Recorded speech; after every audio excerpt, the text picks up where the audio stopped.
As Sam and the Sphinx continued their journey to protect the world, they stumbled upon an ancient tomb hidden deep beneath the sands of the desert. The tomb was unlike anything they had ever seen before, adorned with hieroglyphics and carvings that seemed to pulse with energy. As they approached the entrance, they felt a powerful force emanating from within. It was a force that Sam had only felt once before, in the presence of the Anunnakian mummy. He knew that they were in grave danger. The Sphinx sensed it too. "What is this place?" she asked, her eyes darting around nervously.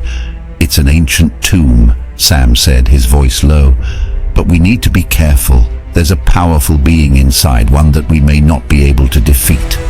The Sphinx nodded, her hand moving instinctively to her weapon.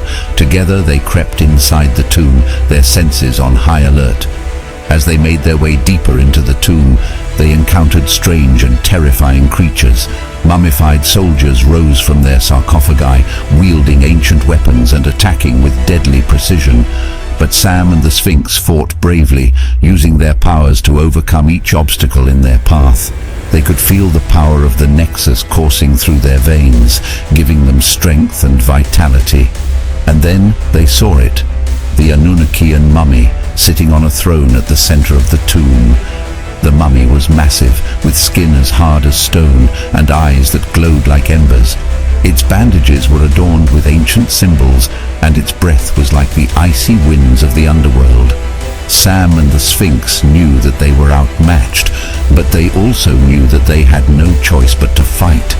They attacked the mummy with all of their might, using every weapon and spell at their disposal. But no matter what they did, the mummy seemed to absorb their attacks, growing stronger and more powerful with each passing moment.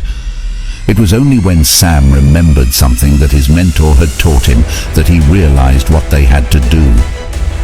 "We have to destroy the source of its power," he shouted to the Sphinx over the din of battle, "the amulet around its neck." The Sphinx nodded, and they both charged towards the mummy, dodging its massive fists and powerful spells. They managed to get close enough to see the amulet glinting in the dim light of the tomb, and Sam used his powers to shatter it with a blast of energy. The effect was immediate. The mummy let out a piercing scream, and its body began to crumble into dust. The creatures in the tomb began to fade away, and the hieroglyphics on the walls began to lose their glow. As Sam and the Sphinx made their way out of the tomb, they knew that they had narrowly escaped a deadly fate, but they also knew that they had accomplished something important. They had defeated one of the most powerful beings in the world, and they had done it together. As they emerged from the tomb, they looked out over the vast expanse of the desert.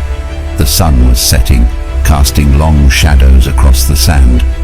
"We did it," the Sphinx said, her voice filled with wonder. Sam nodded. "We did it," he repeated, a sense of pride swelling within him. They stood there for a moment, watching as the last rays of sunlight disappeared beneath the horizon, and then, with a newfound sense of purpose, they set off into the world once again, ready to face whatever challenges lay ahead. Sam and the Sphinx had barely caught their breath after their encounter with the Anunnakian mummy, when they received word of a new threat. This time, it was the Eater of Worlds, a creature that had been rumored to exist only in legend. The Eater of Worlds was said to be a massive creature with tentacles that could reach the farthest corners of the earth. It was said to consume everything in its path, leaving nothing but destruction and chaos in its wake. Sam and the Sphinx knew that they had to act fast if they were going to stop the Eater of Worlds. They gathered their weapons and set off on their journey, determined to save the world once again. They traveled through dark forests and across vast oceans, gathering information and allies along the way. They met with powerful wizards and warriors, all of whom had heard of the Eater of Worlds and were willing to lend their aid. But despite all of their efforts, the Eater of Worlds seemed to stay one step ahead of them. It was as if the creature knew where they were at all times and was actively avoiding them.